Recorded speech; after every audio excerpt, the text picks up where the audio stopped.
ശ്രീനാരായണ ഗുരുദേവ തൃപ്പാദങ്ങളിൽ എൻ്റെ സാഷ്ടാംഗ പ്രണാമം. ശ്രീ മങ്ങാട് ബാലേന്ദ്രൻ സാറിൻ്റെ ഗുരുദേവ കഥാസാഗരം ഭാഗം 113. എന്താ നീ സംസാരിക്കയില്ലേ? ഭാഗം 113. എന്താ നീ സംസാരിക്കയില്ലേ ഇവിടെ ആരംഭിക്കുന്നു.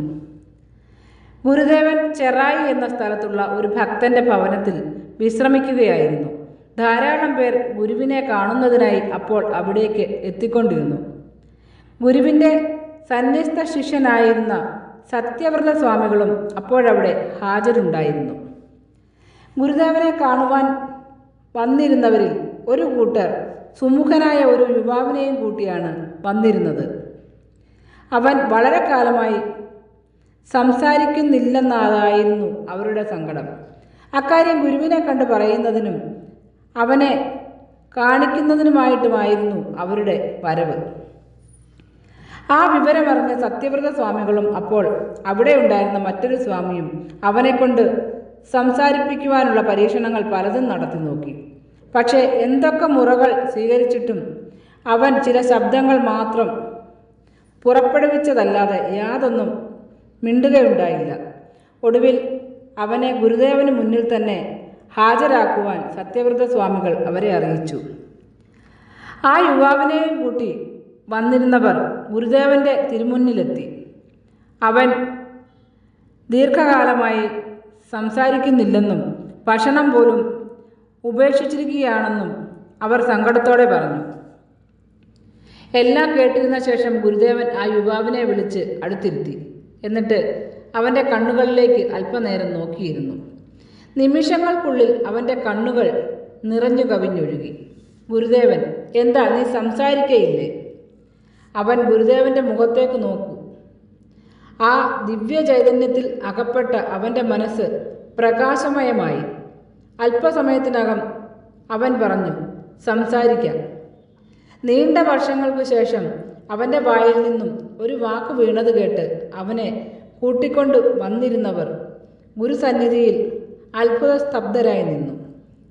ഗുരുദേവൻ, നിന്റെ തൊഴിലെന്താണ്? യുവാവ്, മീൻപിടുത്തമാണ്. ഗുരുദേവൻ, എത്ര കാലമായി ആ തൊഴിലിന് നീ പോകാതായിട്ട്? യുവാവ്, വളരെ കാലമായി. ഗുരുദേവൻ, അപ്പോൾ നിന്റെ മീനെല്ലാം നിന്നെയും കാത്തിരിക്കുന്നുണ്ടാവുമല്ലോ.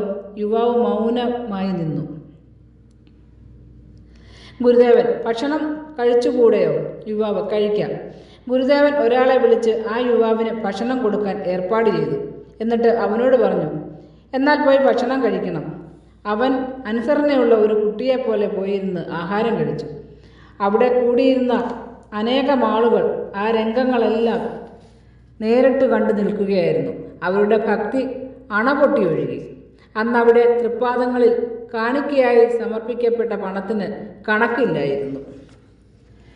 കരൾ നൊന്തു കരയുമ്പോൾ അരികത്തണയുവാൻ ഗുരുവല്ലാതാരുണ്ടു വേറെ ഞങ്ങൾക്ക്, ഗുരുവല്ലാതാരുണ്ടു വേറെ. നിഴൽ പോലെ ഞങ്ങളുടെ കൂടെ നടക്കുവാൻ ഗുരുവല്ലാതാരുണ്ടു വേറെ ഞങ്ങൾക്ക്, ഗുരുവല്ലാതാരുണ്ടു വേറെ. ആ ഗുരുദേവനെ ഉള്ളിൽ സ്മരിച്ചുകൊണ്ടെന്നും പ്രണമിച്ചിടുന്നു. ഗുരുവേ, എന്നും പ്രണമിച്ചിടുന്നു. ശ്രീ മങ്ങാട് ബാലേന്ദ്രൻ സാറിൻ്റെ ഗുരുദേവ കഥാസാഗരം ഭാഗം 113 എന്താ നീ സംസാരിക്കയില്ലേ ഇവിടെ അവസാനിച്ചിരിക്കുന്നു. ഇതിൽ വന്നിട്ടുള്ള തെറ്റുകുറ്റങ്ങൾ സദയം ക്ഷമിക്കണമെന്ന് ഗുരുദേവ നാമത്തിൽ അറിയിക്കുന്നു. നന്ദി, നമസ്കാരം. ഗുരുധർമ്മം വിജയിക്കട്ടെ.